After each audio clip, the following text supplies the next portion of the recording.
You are listening to the Mark Lesko Podcast, a podcast by diehard fans for fans. Mark covers all things Penn State football and the Pittsburgh Steelers, as well as anything related to the sports and fitness world. Tune in weekly to listen to a couple of dedicated fans talk about these topics without filters. Thank you for listening to the Mark Lesko Podcast. What's up, Steeler Nation? Welcome back to the Mark Lesko Podcast. I am your host, Jay Rod, and this is Steelers Central. It's official. We're starting spring training camp. We're starting training camp. It is on. It is official. Man, oh man. TJ Watt is signed. Yes, absolutely. Scream it, shout it from the rooftops. 3 years, $123 million, 108 guaranteed with $41 million a year. Better than Myles Garrett, and as of right now, the best non-quarterback paid player in the NFL. Absolutely deserved. Guys, this is a generational player. This is a guy we're going to put next to with Polamalu, with Harrison, with Mean Joe. This man absolutely is going to be a Steeler for life. He's going into the Hall of Fame as Steeler. It's the only thing he's missing is a ring. That will solidify everything. And with that said, the 2025-2026 season has officially begun. It is ready to go. Training camp will come out this week. We're going to have our preseason stuff soon. Oh, guys, I'm absolutely ecstatic. I'm absolutely pumped. I cannot wait to actually get this season going. Guys, this is the one really good thing about the city of Pittsburgh right now. I know I keep coming up with the Pirates, and it's almost like you're going to see two different versions of me. You're going to see a happy version of me, and you're going to watch me do what I do with the Pirates, because that's just really what they bring out in you. But the Steelers have great things. Unlike the Pirates, they have great things coming for them this season. They have absolutely so much good news, and this just is the absolute cherry on top of the whole thing. They are going to compete this year for a Super Bowl. They are.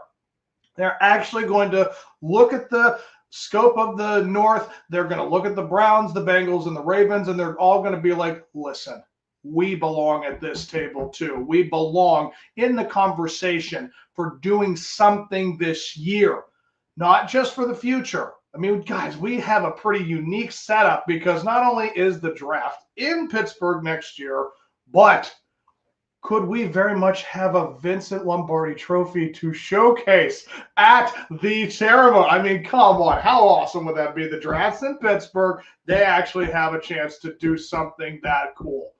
I'm not saying it's going to go all the way, but they've got absolutely every reason to think that this could be a very, very good year for them.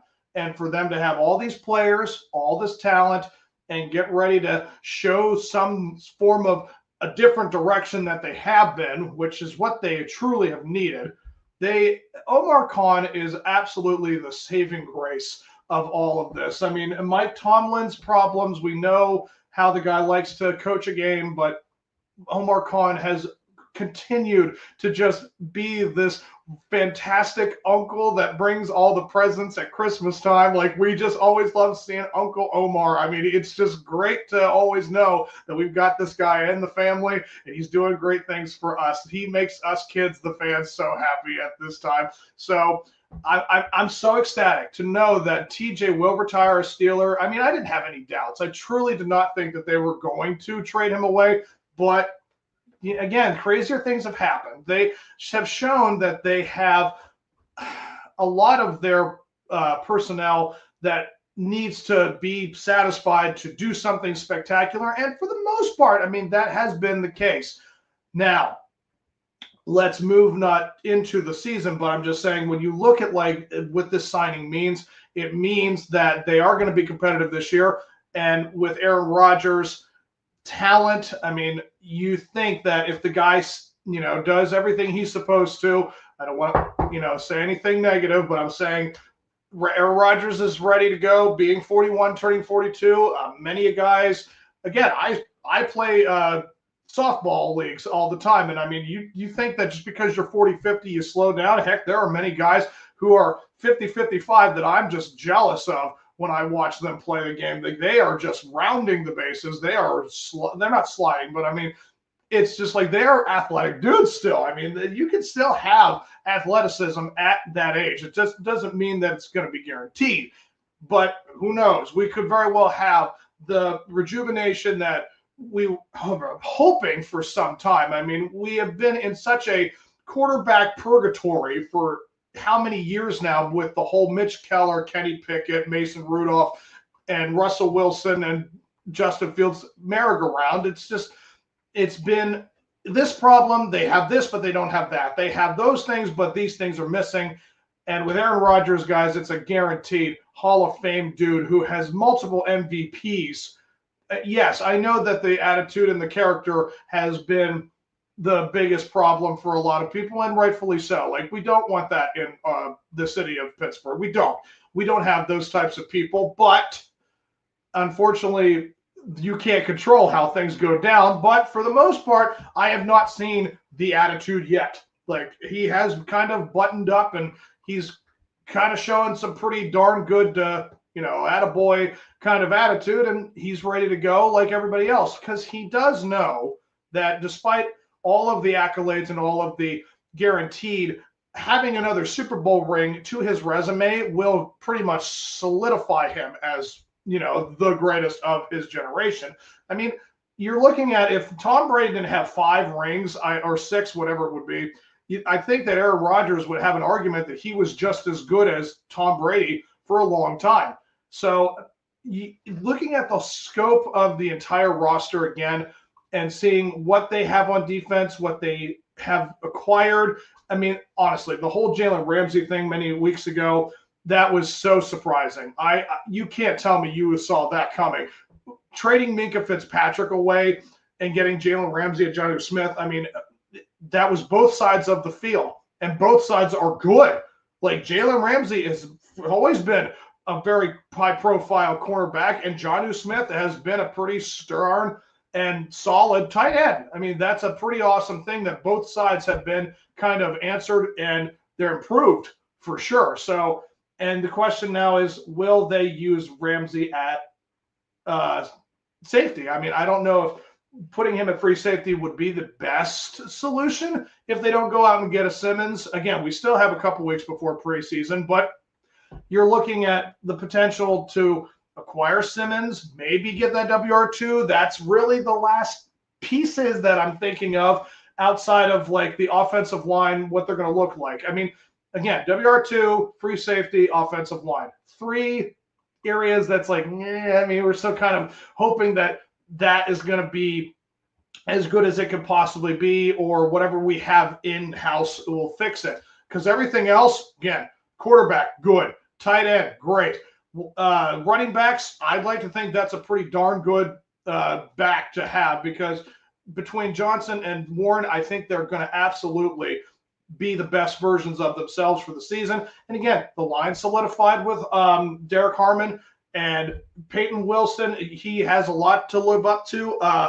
Again, Alex Highsmith, Nate Herbig, you can just go down the whole entire roster. I mean, you're looking pretty darn solid, and I think this is definitely going to be the best version that we're going to see of the Steelers this season. So that is my kickoff topic, and then we're going to move on into the halftime show, which is our first 4 games of the season. I'm going to try to do this as best mathematically for each episode coming up.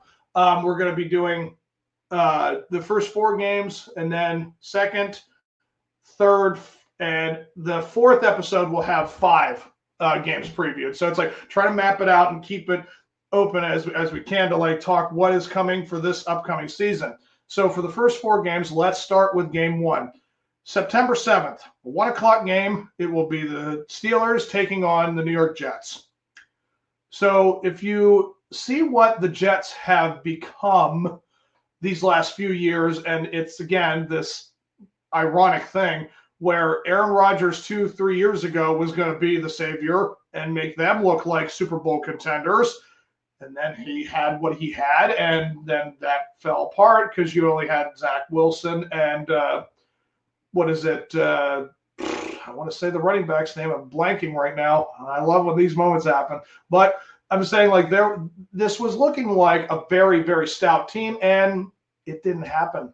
So it's very ironic that now the Steelers kind of have what the Jets were supposed to be 2-3 years ago going into the season. And that doesn't necessarily mean that the Jets are going to be a bad team. But it does tell you that like Justin Fields getting into a new team, a new coach, the defense is not as solidified as it once was. What is it? Garrett Wilson had that extension that he got. That is good news for some things to look forward to, but you have to see it happen on the field. From the eye test, what you see, what the Steelers have to what the Jets could have, I mean, I would like to think that's going to be a win. I mean, again, we're kind of doing like a prediction with this. So it's like as each week goes on, when I'm piling up, we'll keep track of what I think is personally going to happen. Because by the first game of the season, I do want to do a total prediction episode for us, for the AFC North, and what I think the playoffs will look like for the AFC. I'm not going to try and do that for the whole NFL, but I want to stick to AFC side and particularly for the North, naturally. So, yeah, I think this will be the win to go into the Jets. From what you see, what their defense will look like, I'd like to think that our O-line will do just enough to take care of business. Johnson and Warren could have a game. Rodgers has every reason to have a game because, again, that was the organization that he was supposed to be something spectacular in. And it's like, well, you have an opportunity to kind of make them realize, well, maybe we shouldn't have let you go. So I'm not going to put a prediction on that, but I do see that one as a win. So let's move on to the second game, which will be the Seattle Seahawks at the Steelers, our first home game of the season, September 14th at a 1 o'clock game. So I know that, Sam Darnold has made a deal with them, and he's a good quarterback. Now, Pete Carroll leaving to go to the Raiders. They have a new coach. They still have, now again, we got DK Metcalf, and DK Metcalf may want to have a game against this former team. It's very much setting up that like the first two games of the season seems like revenge games for players. And it's like, can we use that as a reason for motivation? Absolutely. So knowing that those things are going to occur in this particular game, I'd like to think that this will also be a win, because I know that the Seahawks are historically not great on the East Coast. So when they travel, they don't exactly look all that great. Now, again, who's going to have a big game? Like, I'm not going to go into the details of what I think is going to be for each player for these games. It's just an overall feeling that what you're getting with these matchups. So when you look at the Seahawks and you look at the Steelers, I know they've lost some pieces and we've gained. So I don't see any reason as to why this cannot be another win. So far, I do think this team is 2-0 to start the season. So game 3, you have September 21st, 1 o'clock game, the Pittsburgh Steelers at New England Patriots. Yeah, we have had our issues, even without Tom Brady or Bill Belichick now, with this team not being, just like they just don't show up or they don't look that great against them.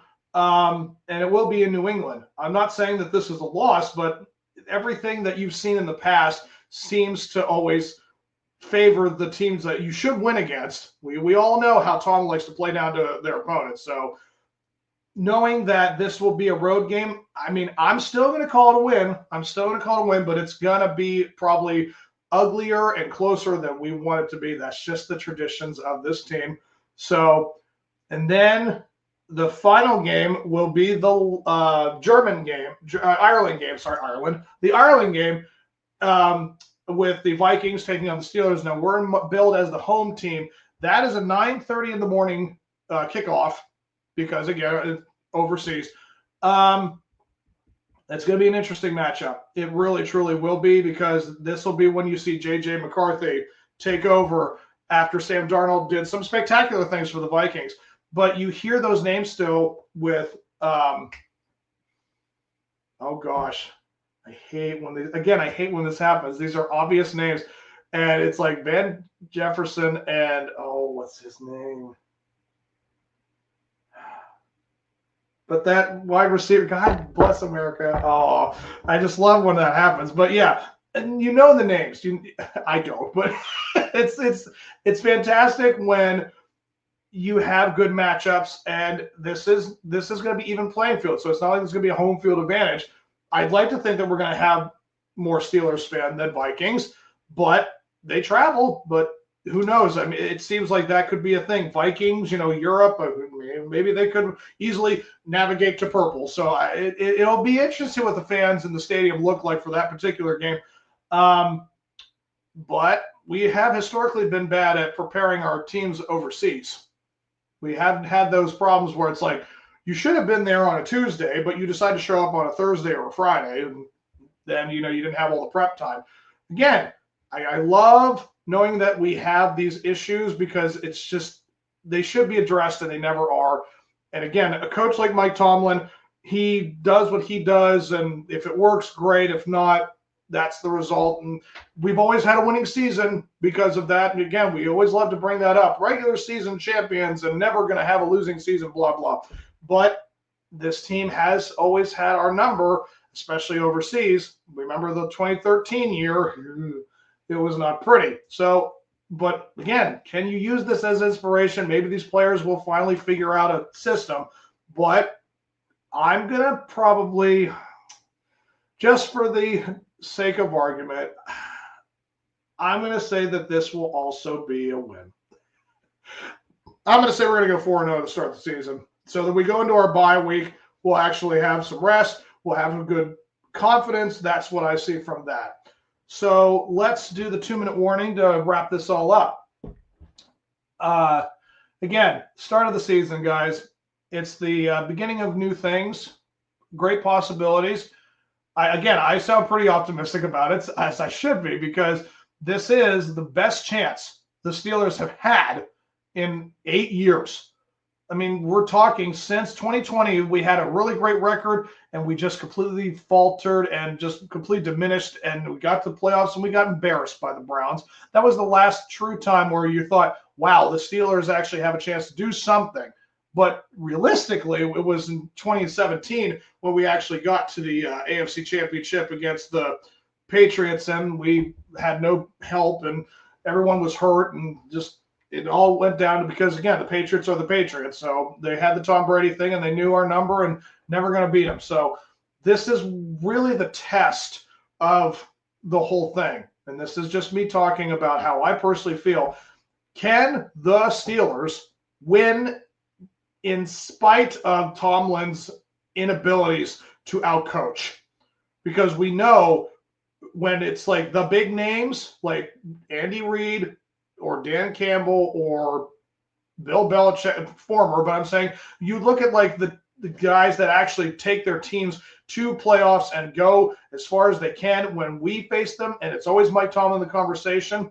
Gee, it just seems like the other guy knows what they're doing over him. Yeah, Mike Tomlin can say he knows no losing seasons, but when it comes to actually being the coach that brings it all together and overcomes, yeah, I know that we have had the Ravens' number, but we see them all the time.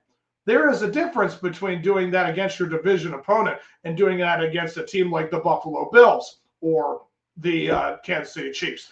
That's really what it all comes down to, guys. Can Mike Tomlin or these players have success without being exposed? They have a lot of talent. So I would like to think that this is the best opportunity that this Steelers team has had in quite some time. And yes, I'm going to say it right now. I do predict another winning season, but we're going to keep going into those games and try to get a kind of a good overall picture. Like what I just did is just kind of giving you a feel, an overall look, and like what the matchup looks like. That's what it's going to pretty much come down to. And can I go in further? Absolutely. But we're just really going to probably do that. I'm going to try my darndest to do a show at least twice a week, maybe 3 times.